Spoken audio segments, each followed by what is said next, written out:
Bem-vindo ao Entre Ilusões. Há histórias que parecem simples demais para serem levadas a sério. Histórias que a gente chama de infantis. Talvez para não ter que encarar o que elas realmente revelam. Eu sou Roberto Boaventura e acompanho você nessa conversa sobre heranças silenciosas, expectativas não ditas e o desconforto que nasce quando amar passa a significar soltar. Hoje não vamos falar de monstros, nem de batalhas e nem de finais heróicos. Vamos falar do que acontece quando alguém tenta proteger, mas acaba tentando moldar, e do que acontece quando existir exige coragem suficiente para decepcionar.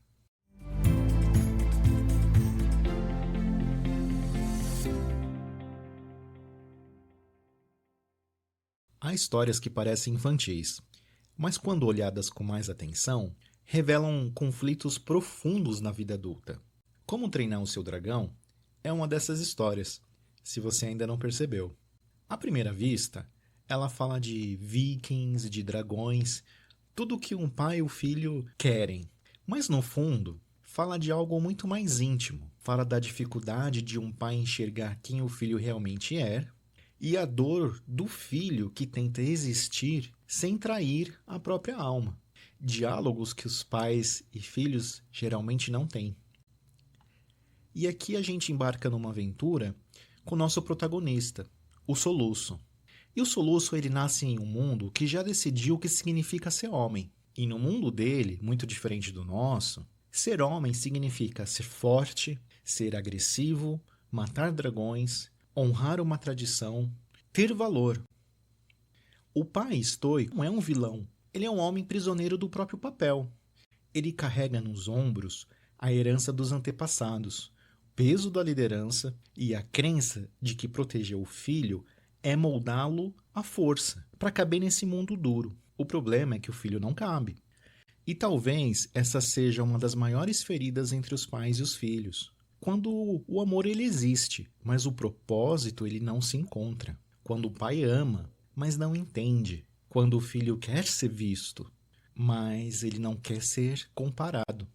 Jung dizia que um dos maiores conflitos psíquicos é viver a vida que esperam de nós, e não aquela que somos chamados a viver. E o Soluço encarna exatamente isso. O dragão aqui, nesse sentido, ele não é um inimigo. O dragão ele é o símbolo do desconhecido, do diferente, do que foi demonizado antes de ser compreendido. E aqui ele é colocado de uma maneira cirúrgica.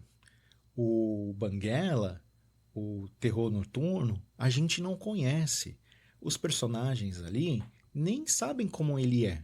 Mas conforme a trama vai se desenrolando, Soluço ele encontra esse terror noturno e ele vai se aproximando. E ali, mais pra frente, ele vai chamar ele de Banguela. Enquanto ele faz isso, o Soluço ele não está apenas treinando um dragão. Ele está treinando um novo olhar sobre o mundo e principalmente sobre si mesmo. E ali, nesse relacionamento, ele descobre que a força não é destruição e que coragem não significa violência, que liderar não é repetir o passado, mas criar um futuro possível. Se os nossos gerentes, as nossas lideranças, os nossos políticos entendessem isso, que liderar não é repetir o passado, mas criar um futuro possível, os nossos relacionamentos, os nossos mundos seriam totalmente diferentes. Mas voltando, o conflito com o pai se intensifica porque estoico ele enxerga no dragão tudo aquilo que ele teme. E sem perceber, ele passa a enxergar isso também no filho.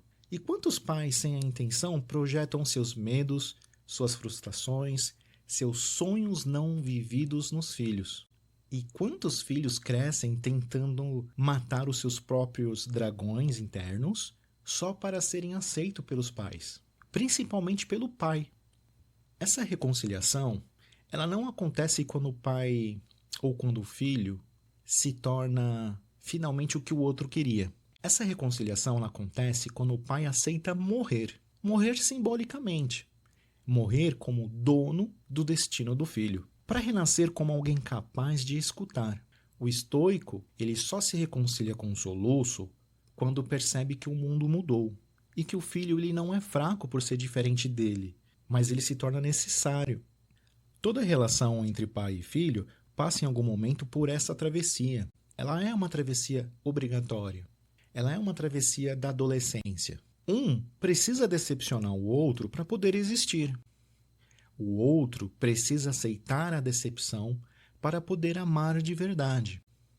Não há amadurecimento sem essa frustração. Não há o encontro sem o conflito.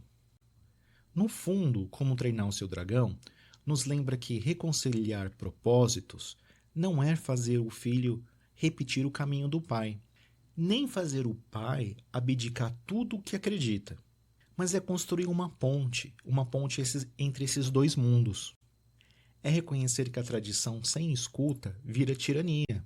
No fundo, Como Treinar o Seu Dragão nos lembra que reconciliar propósitos não é fazer o filho repetir o caminho do pai, nem fazer o pai abdicar de tudo o que acredita, mas é construir uma ponte entre esses dois mundos.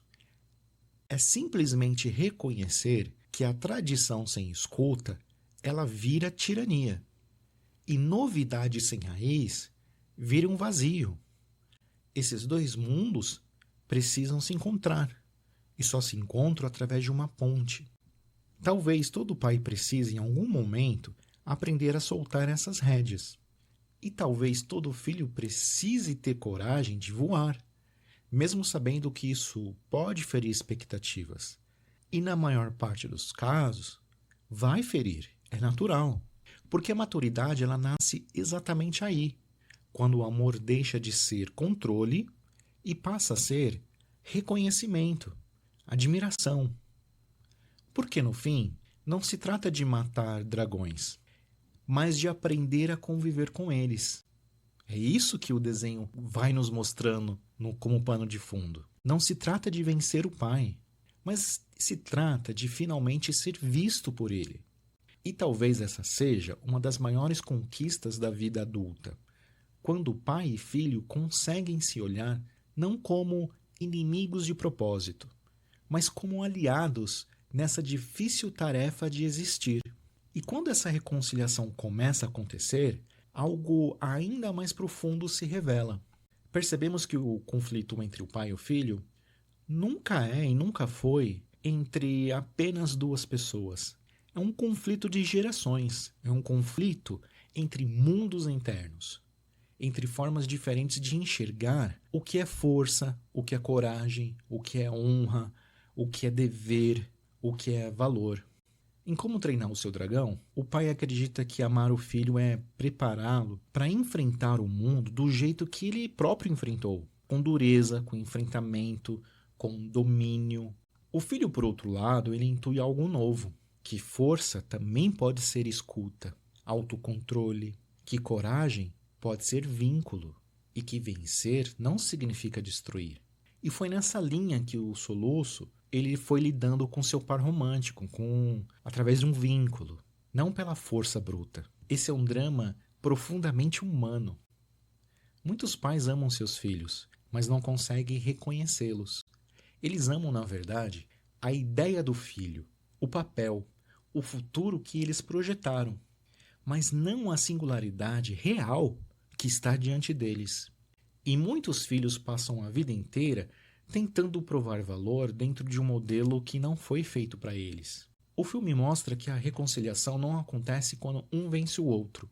O objetivo aqui não é esse. Na verdade, essa reconciliação, ela só vai acontecer quando ambos perdem algo. O pai, ele vai perder a certeza absoluta que só existe o jeito dele, o jeito certo. E o filho perde essa fantasia de que será compreendido sem conflito. E é nesse luto silencioso que nasce algo novo. É quando a relação deixa de ser vertical. Na psicologia, nós entendemos isso como amadurecimento. É quando a relação deixa de ser vertical, uma relação de imposição, de expectativas. E ela passa a ser uma relação horizontal, simbólica, mais humana. Pai e filho deixam de ser função, crachá, personagens, e eles passam a ser um encontro. A reconciliação de propósitos não significa concordar em tudo. Significa reconhecer que o outro não é uma extensão de mim, que amar não é moldar.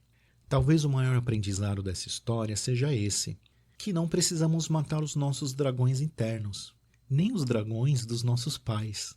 Precisamos aprender a nos aproximar sem medo, sem idealização, sem expectativa, com uma responsabilidade emocional. Porque quando o pai e o filho conseguem se ver de verdade, algo se transforma, não só entre eles, mas dentro deles. Talvez crescer seja exatamente isso. Quando a gente deixa de lutar para ser quem que os outros esperam que nós fôssemos, mas de alguma forma sem precisar romper com aquele que nos ensinou a lutar. Eu fico por aqui, pessoal. Entre o que herdamos e o que precisamos nos tornar. Continue se escutando.